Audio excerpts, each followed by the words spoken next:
not gonna lie, for a little bit there, I thought we were going to give Schneider his first win since 2017. It was a real thought in my mind. That would have been scary. Sucker blood. I want to overreact. What was that? This is gonna be a good year. Not too shabby. The best game ever. Hello and welcome to Hawks Recap. Game 58 has just concluded for the Hawks, and they rebound quite nicely from their disappointing loss against Boston, and they win against the New Jersey Devils by a score of 5-2. Keep in mind, this is a Devils team that the Hawks lost to 5-8 earlier this year, and keep in mind, this is a Devils team that is without guys like Hall and Wood, and also Brian Boyle, who got traded to Nashville not too long ago.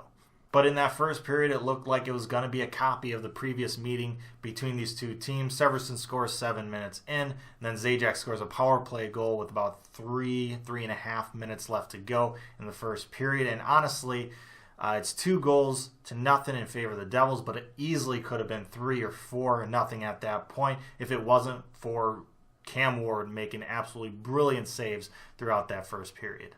The Hawks were just getting absolutely outplayed in that first period. The power play that they had generated nothing. Power play that was just red hot for a couple months there is now seemingly gone a bit cold. It seems like teams have kind of figured out what they're trying to do that cross-ice pass. Hawks just need to find a way to vary it up a little bit, try different things. I think they'll be fine. We knew it would come down. They weren't going to sustain 40% on the power play through the rest of the year. We knew it would come down. But power play not working for them in this first period. PK still last in the league. Giving up the power play goal in this first period certainly doesn't help that. And it looks like the Hawks are going to go down 2-0 going into the second.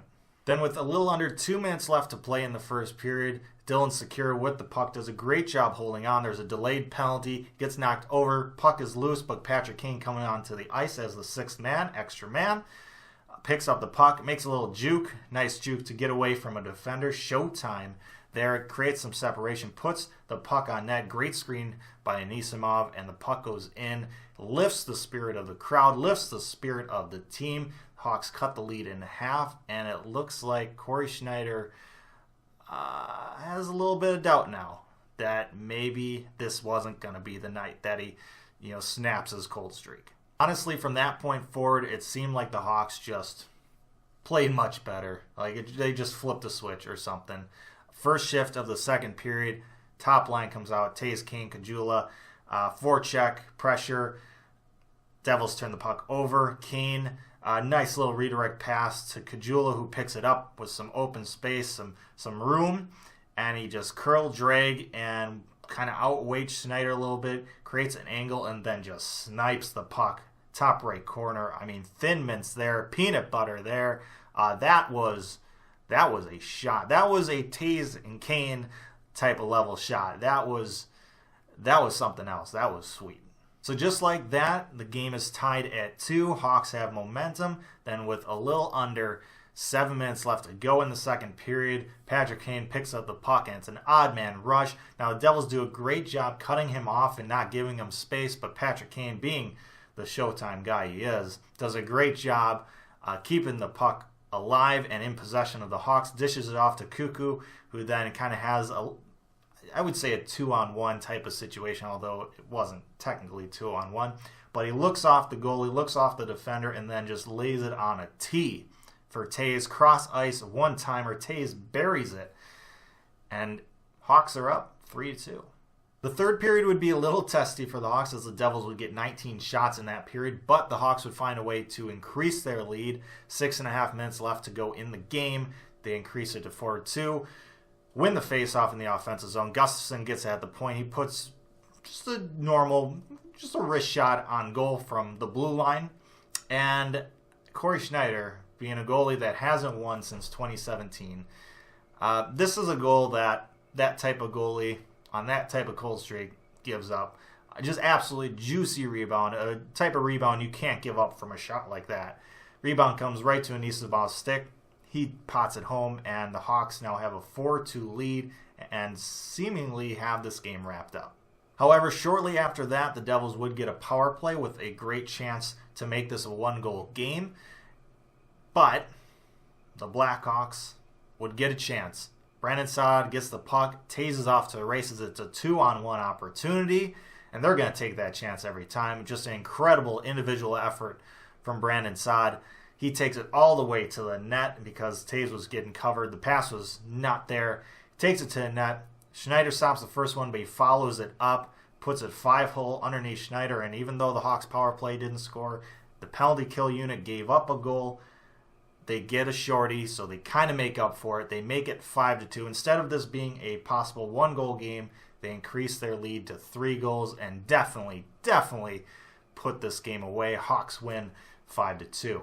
Now, obviously, can't forget to mention Chris Kunitz, 1,000th game in this one. Great tribute before the game from the Hawks, even though this is his first year with the Hawks and probably most likely only year with the Hawks. They put together a nice tribute, nice ceremony. It was nice. He got the start, played on the first shift with Taves and Kane to start the game, played the last shift of the game. It was nice. It was a nice game. Good to see the team get the win for him. I'm also proud of our fans, especially because during the tribute video, Nick Bonino came up, and obviously Nick was a teammate of Chris's in Pittsburgh, where they won some cups together. But Nick's on, the Predators now, and so with him being up on the jumbotron and the Predators logo, I expected, especially at a game when people are drinking beer and maybe get a little drunk.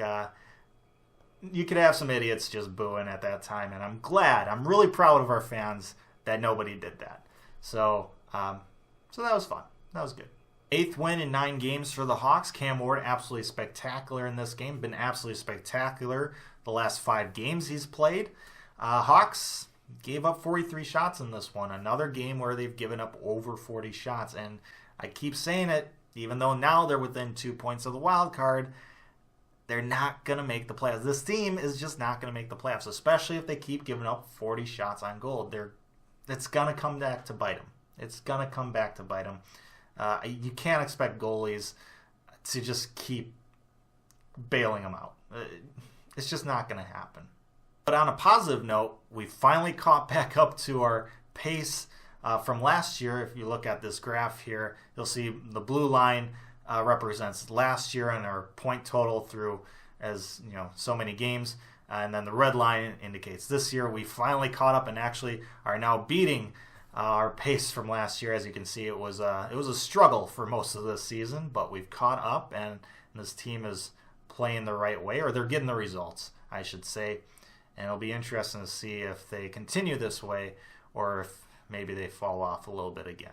Up next for the Hawks, they welcome in the Blue Jackets to the United Center. This will be a tough test for the Hawks. We'll get to see Artemi Panarin for the last time in a Blue Jacket sweater. Hopefully maybe the last time before he rejoins the Hawks in the offseason too, right? One can dream. One can dream.